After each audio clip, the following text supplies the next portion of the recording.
So guys, एक छोटे से ब्रेक के बाद आप सभी का स्वागत है हमारे डेली रेसलिंग एपिसोड नंबर 935 पर। तो यार चीजें शुरू कर लेते हैं जजमेंट डे से, जिसके अब देखो दो हिस्से हो चुके हैं। एक हिस्सा जो लिव मॉर्गन के पास है और दूसरा हिस्सा जहां पर सिर्फ रिया रिप्ली और डेमियन प्रीस्टी रह गए हैं। और अभी कुछ टाइम पहले मैंने आपको बताया भी था कि कैसे जे उसो टीम रिया को ज्वाइन कर सकते हैं। तो according to the latest report, Survivor Series 2024 War Games में हमें Judgment Day versus Judgment Day का मैच दिखाया जा सकता है। एक तरफ जहाँ रिया रिप्ली लीड करेंगी, दूसरी तरफ जहाँ पर लिव मॉर्गन लीड करते हुए नजर आएंगी, जो होगा जजमेंट डे का रियल क्लाइमैक्स। बाकी देखो अभी तो ये अर्ली प्लान्स है, इसके बारे में सोचा जा रहा है, तो कुछ पक्का नहीं है कि ये होगा भी कि नहीं होगा। चीजें ऊपर नीचे लगी रहेंगी, बस एक रिपोर्ट थी तो मैंने सोचा आपको बताता चलूं। पर अगर आप चैनल पर नए हैं तो चैनल को अभी लाइक एंड सब्सक्राइब कर दो। भाई इंतजार किस बात का, हर वीडियो को एंड तक पूरा देखना। एंड नाउ आप देख रहे हैं रेसलमैटिक्स एंड सब्सक्राइब करना तो बनता है। सेल्फ द इंजरी सेक्शन ने एक बार फिर से स्ट्राइक कर दिया WWE पर, क्योंकि लास्ट मंडे नाइट रॉ पर हमने टोटल 2 अटैक्स देखे थे। एक तो वो जो ब्रॉन्सन रीड ने अटैक किया था सेथ रॉलिंस के ऊपर, और दूसरा अटैक हमने देखा था डकोटा काय के ऊपर।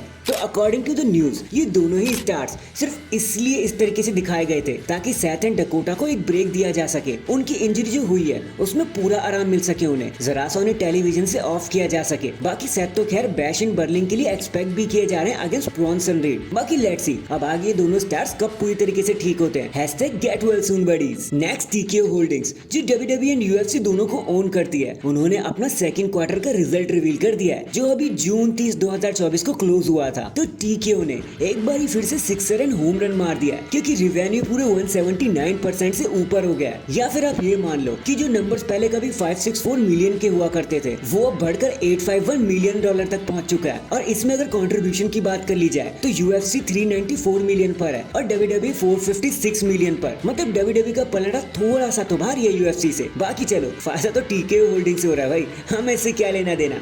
#Congratulations TKO। इसके बाद क्रिस्टीन एल्टमैन जो WWE की vice president of talent relation रह चुकी है, WWE ने अब उन्हें किसी अननोन रीजन की वजह से रिलीज कर दिया है। क्रिस्टीन ने 2007 में एज अ रिसेप्शनिस्ट WWE को ज्वाइन किया था और फिर प्रमोट होते होते वो वाइस प्रेसिडेंट भी बनी।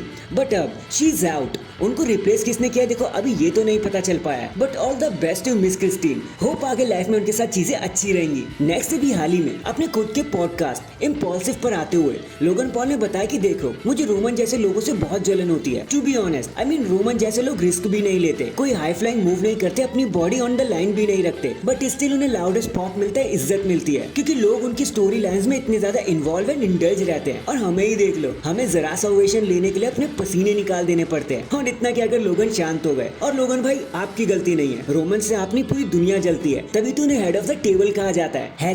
#jealous Logan Paul. In the end चलो let's talk about Alexa Bliss now. I mean एक बार आप खुद सोचो, समरस्लैम उन्हीं के होम टाउन में हो रहा था, उन्हें एज अ मदर काफी ब्रेक भी मिल गया, तो समरस्लैम एक परफेक्ट जगह हो सकता था उनके रिटर्न के लिए। तो आखिर WWE ने उन्हें वहाँ क्यों नहीं बुलाया, वो वहाँ पर क्यों नहीं आई, एक स्पेशल अपीयरेंस भी दे सकती थी, लेकिन वैसा कुछ भी प्लान नहीं हुआ। हालांकि एलेक्सा ब्लिस ने आने में अब बस कुछ ही समय बाकी है। देखो उन्हें तो सर्वाइवर सीरीज तक में एक्सपेक्ट किया जा रहा है, बट फिर भी अगर वो समर स्लैम में आते ना तो वो एक परफेक्ट चॉइस हो सकता था। बट चलो हमें तो इंतजार करना ही पड़ेगा। So that is it guys, अभी के लिए तो बस इतना ही। आप मुझे बताना कि आप भी रोमन रेंज से जलते हो लोगन पॉल की तरह, क्या आप भी उनको इतना ऊपर देख के सोचते हो कि काश मैं भी वहाँ पर होता? कमेंट करके जरूर बताना। एंड अगर चैनल पर नए हैं तो चैनल को अभी लाइक एंड सब्सक्राइब कर दो। बाकी मैं मिलता हूँ आपसे किसी और अपडेट के साथ, तब तक के लिए अपना ख्याल रखें और खुश रहें।